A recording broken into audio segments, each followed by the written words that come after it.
Welcome to Branson Spotlight with our friend Doug Gabriel from here in Branson, and good to see you, sir. Good to see you. Thank you for having me on your wonderful program. Well, thank you. We're trying to highlight different artists in Branson, especially those that have been here for a long time. Let the public get to know them a little bit and find out your background, future plans, that sort of thing. And you've been in Branson for quite a while. I've been in Branson 29 years. I started in 1985 on a show called the Starlight Theater with people like Shoji Debucci and everybody, John Paul Cody, the Texans were all on that show at that time. And then I started my own show in 1994 at the Jim Stafford Theater. You've been doing your own show since? 20 years. 20 years I've been doing my own show. So. Do you like doing your own? Well, obviously you must like doing your own show, but... I love it. And my whole family now has become a part of my show. And plus I have a wonderful band of wonderful musicians on top of the family being in the show. And just last year now, after I've been entertaining in Branson 29 years, but just last year I finally got my own theater. Really? Yeah. I get asked all the time because I perform at the Showboat, and I get asked, have you ever thought of doing your own show? I say, no, thank you.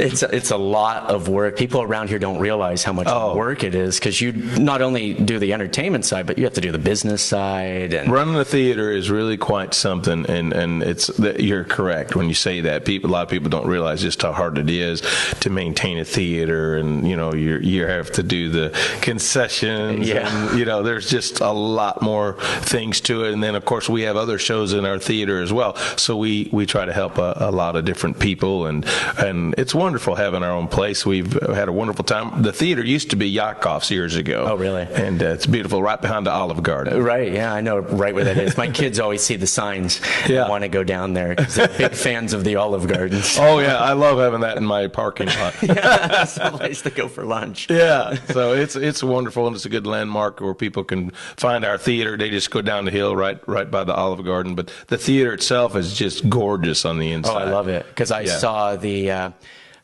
play or the musical that was there, the Frankie Valli, or what was the name of that? I can't remember. I know which one you're talking about. It's been a few years, but I used to go down there. Break It Up is Hard to Do. Is that the one? That's it. Yeah. But I used to go and watch that. Had a lot of friends in there, and that is a great place to be. It is. It's a wonderful theater.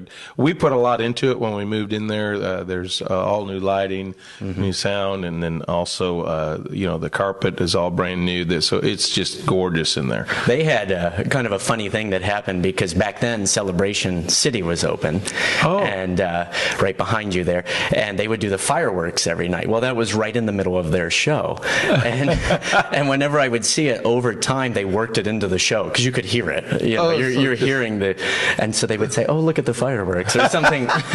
Oh, that's great. And well, you don't have to worry about that now. No, it's okay now. And I actually do, Christopher, mornings and nights. A lot of people wonder. I still do mornings because I was a morning show for years, but I also do nights now. In fact, we probably do more evenings than we do mornings, but we do over 200 shows a year. Wow. At what time's the morning show? 10 a.m. and then 8 at night. Is that a challenge, getting the people, because you probably get a lot of coaches? Right. That's why we still do our mornings, because I've always had a strong coach following, and reason being is we change our show yearly, so we've had loyal customers that stay with us year after year. Right. But is it a challenge with them in the morning? Because I know we do a late night show. Our cruise starts at 8. The show itself doesn't start till around 9:15, and I see people out there kind of tired. Believe it or not, I get them fresh in the morning. They're ready to go. Oh, they're ready to go. Yeah, well, they get up at like 6 a.m. They do. These buses, and they follow them in there, and no, I haven't noticed really that much of a difference. Now, your summer crowd in Branson's different than the spring and fall, and so you adapt your show accordingly and stuff. And we're actually getting into the music of, we do everything from Marty Robbins to the Bee Gees to Kenny Loggins. I mean, we do Elvis. all styles. Yeah, I do Elvis. Yeah, I do Elvis and Tom Jones and a lot of different people. Yeah, I saw your show years ago when you were at the Stafford Theater. Oh, wow. I think that's where it was.